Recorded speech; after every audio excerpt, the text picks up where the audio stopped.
पर जीना नहीं सीखते तो पूरी जिंदगी किसी न किसी के कंधे तलाशते रहोगे। और जो आदमी कंधे तलाशता है वो कभी अपने पैरों की ताकत नहीं जान पाता। बचपन से तुम्हें सिखाया गया किसी का सहारा लो, पहले माँ बाप, फिर शिक्षक, फिर समाज, फिर पति पत्नी, फिर बच्चे, और धीरे धीरे तुम्हें इतना निर्भर बना दिया गया कि अकेले खड़े होने का विचार भी डर पैदा करने लगा। लेकिन जरा सोचो, क्या कोई पेड़ किसी दूसरे पेड़ के सहारे बढ़ता है? क्या सूरज किसी दूसरे सूरज से रोशनी मांगता है? क्या नदी किसी दूसरी नदी से पूछती है कि मुझे किस दिशा में बहना चाहिए? नहीं, अस्तित्व का नियम है। जो अपने भीतर खड़ा होना सीख गया वही खेला। तुम्हारे जीवन का सबसे बड़ा भ्रम है कि कोई आएगा और तुम्हें पूरा कर देगा। कोई नहीं आएगा, और अगर कोई आ भी गया तो वो तुम्हें पूरा नहीं करेगा। वो केवल तुम्हारे खालीपन को कुछ समय के लिए ढक देगा। याद रखना, सहारा और प्रेम अलग बातें हैं। प्रेम खूबसूरत है, सहारा खतरनाक है।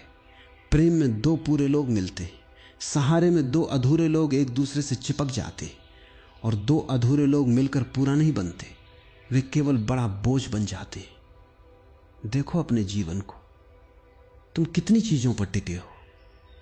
लोग क्या सोचेंगे अगर वो छोड़ गया तो? अगर नौकरी चली गई तो? अगर मेरे पास ये चीज नहीं रही तो? ये सारे डर बताते हैं कि तुमने अपनी जड़ें बाहर लगा रखी, और बाहर लगी जड़ें कभी सुरक्षित नहीं होती। जिस दिन हवा बदली सब हिल जाएगा।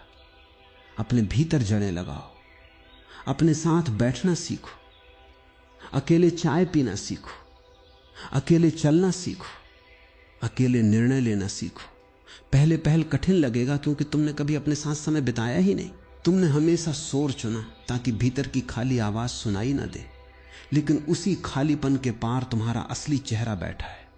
एक दिन अकेले कमरे में बैठो, फोन मत उठाओ, कोई संगीत मत चलाओ, कुछ मत करो, बस बैठो और देखो कितनी बेचैनी उठती है। वही बेचैनी तुम्हारी गुलामी है। लोग सोचते हैं आजादी का मतलब है जो मन करे वो करो। नहीं, असली आजादी है बिना किसी सहारे के भी शांत रहना। जिस दिन तुम अकेले होकर भी आनंद में हो, उस दिन तुम्हें किसी से कुछ लेने की जरूरत नहीं रहेगी। फिर संबंध भी बदल जाते, तब तुम लोगों को पकड़ते नहीं। तब तुम कहते हो मैं पूरा हूं, तुम भी पूरे हो, चलो साथ चलते हैं। और अगर कोई चला जाए तो दर्द होगा, लेकिन तुम्हारा अस्तित्व नहीं टूटेगा क्योंकि तुमने खुद को किसी के हाथ गिरवी नहीं रखा। अपने दम पर जीना कठोर होना नहीं, ये अहंकार नहीं, ये घोषणा नहीं कि मुझे किसी की जरूरत नहीं, ये समझ है कि मेरा केंद्र मेरे भीतर है।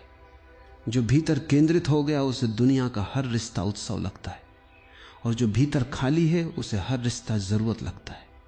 इसलिए आज से एक छोटी शुरुआत करो। दिन में कुछ मिनट अपने लिए रखो।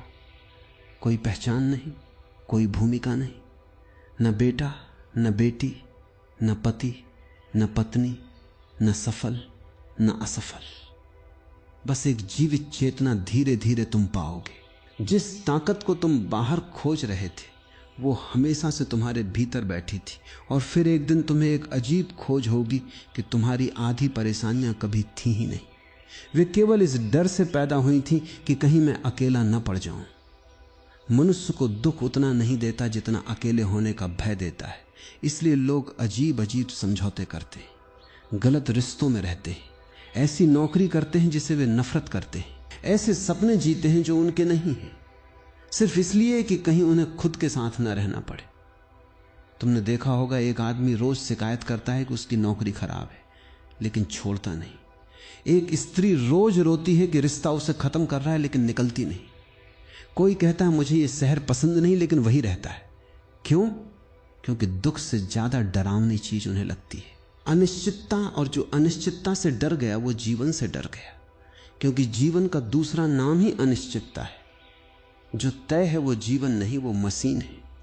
तुम मशीन बनना चाहते हो या जीवित रहना चाहते हो? जीवित आदमी जोखिम लेता है, वो गिरता है, गलतियां करता है, लेकिन उसके फैसले उसके होते हैं।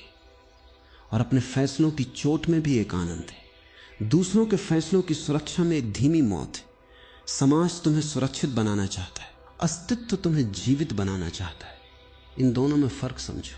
सुरक्षित आदमी धीरे धीरे डरपोक हो जाता है, जीवित आदमी धीरे धीरे स्वतंत्र हो जाता है। तुम्हें बचपन से कहा गया अच्छे नंबर लाओ, अच्छी नौकरी लो, अच्छा घर लो, अच्छी इमेज बनाओ, लेकिन किसी ने यह नहीं कहा खुद को जानो, अपने पैरों पर खड़े होना सीखो, अपने डर को देखो, अपने भीतर उतरना सीखो। क्योंकि अगर तुमने खुद को नहीं जाना तो चाहे तुम्हारे पास सब कुछ हो, तुम अंदर से